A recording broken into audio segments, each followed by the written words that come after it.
Okay, Florida State fans, this is the game plan from the Sugar Bowl. We're done. We're throwing it away. It's going in Pandora's box. We're locking it up and throwing out the key. Never going to discuss it again. But what we are going to discuss is the fact that you do need a quarterback for the future. And Mike Norvell may not have landed the number one guy in the transfer portal, but he landed the guy that probably fits his offense best. Let's talk about the Seminoles securing the commitment of DJ Uiagalelei.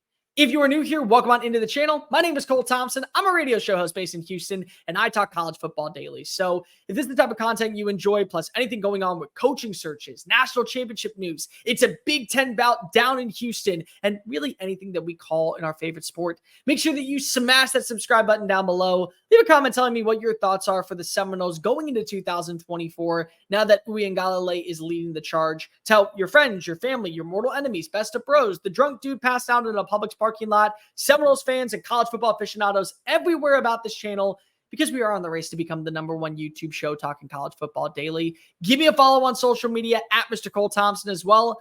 That way, conversations surrounding our favorite sport never have to stop. DJ Uiagalelei is now headed to Tallahassee, his third school in 3 years, and will have an opportunity to now right the odds against Clemson. This, in my opinion, is actually a good fit. And there's plenty of Seminole fans out there that are probably saying, you're talking about the guy that we saw at Clemson a few years ago, right? That version's now going to lead us to a national championship. Never say never in the world of college football. This comes down to me for three main elements. Let's start off with the first thing. Mike Norvell has gotten an up-close look at what DJU's strengths and weaknesses are. He's also seen on film the development that held him back during his time at Clemson that made him at least an efficient enough passer during his time in Corvallis. So you know that he understands what works, what doesn't, what can be successful, what won't be successful, and where are the areas we need to see growth and improvement for us to have a shot of getting right back in the hunt for the college football playoff. He doesn't sign off on this one if he does not believe that there is an upside for a DJU. Because the goals are not changing in Tallahassee anytime soon.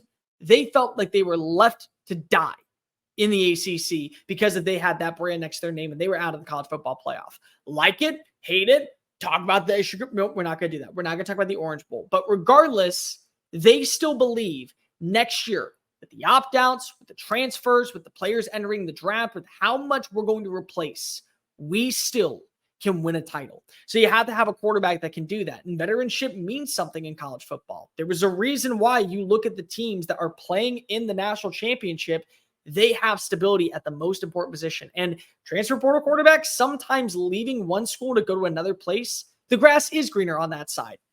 But Mike Norvell does not sign off on this one if he does not have total confidence that what he displayed in Clemson, in Oregon State, will translate to Tallahassee. Number two, proof of concept. One place that knows how to work the transfer portal better than anybody else is Ole Miss, and that's why Lane Kiffin is the portal king. But the portal prince has got to be Mike Norvell because the proof of concept continuously is on display, whether that be a wide receiver with Keon Coleman, defensive lineman with Jared Verse, cornerback in Fentrell Cypress, tight end in Jaheim Bell, running back in Trey Benson. And even though he wasn't a transfer portal player underneath Norvell, Jordan Travis transferred from Louisville to get his opportunity to start and hopefully sling it around the yard and become a household name, which he did. So anybody that looks at the transfer portal will always say what stands out about this team. Florida State, resounding defense, and they're only going to stay potent next year, even though they are losing some players. An offense that caters to what is needed at the NFL level. And more players leave with a positive outlook for their futures after playing underneath Mike Norvell. So the proof of concept is there. I know if I leave and I go to Tallahassee and I play my best version of football, not only will I be draft eligible, I might be one of those names that people are talking about in a highlight life. Michael Penix Jr. going into this year was probably what? 4th round pick, 5th round pick. He'll be lucky to fall out of the top 15. Sometimes going in the transfer portal is the best thing for you. And a place like Tallahassee, that's an area where you can say, they always seem to come out on better terms. They always seem to look better at the end of the day. And then there comes the final part, the opportunity to embarrass your former team. I look at this as an opportunity for DJU to really shut up everybody in the ACC, because whether or not I say that he has turned the corner and that he actually is a pretty proven quarterback that you would love to have on your roster, You always have that slap happy fan that sits on the sidelines and goes, but I remember back when 2021 was around. Nope. Can't do that. Can't do that. You look at Clemson right now. I'm not saying that at any time there was not fault in DJU's game. There was problems, and he definitely was a factor in the sluggish season that was Clemson in 2022. But you look at the offense now. You go out and you hire a new coordinator. You bring in a brand new quarterback in Kate Klubnik.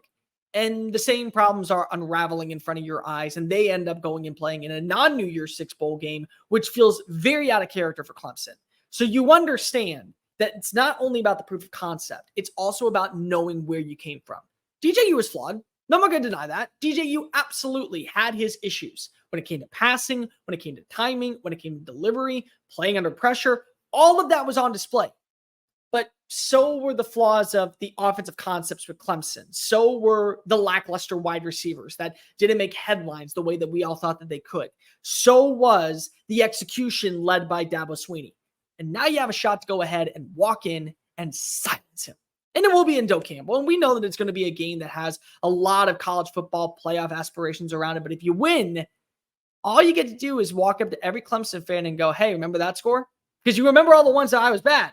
You remember all the games to where I sucked, where I was a terrible quarterback, where I wasn't able to get anything done. But now I just beat you. How's that feel? Always having that praise. I like the fit. I think it's really good for both sides. I think it's an opportunity for you to rewrite history in your favor. And if FSU is able to land premier talent, and they're going to have to add in some players via the portal, that's just one of the biggest blessings that comes with a guy like Mike Norvell. He knows what he's looking for, targets the type of talent, brings them on in, and immediately sees growth. You have to continue to do that. But with what you have and what you know about DJU, plus with what he already has shown in the growth, in the maturity, in the development of his game, add all that together, there still is a very good reason why Florida State could win a national title. There still is, without a doubt, a shred of doubt, they can go ahead and punch their ticket to the college football playoff and be a contender in the ACC. Overall, good fit, good move by both sides. One team getting a veteran quarterback to set the standard going into a new era of college football, and a quarterback going to a university with the proof of concept that transfers walk away for the better.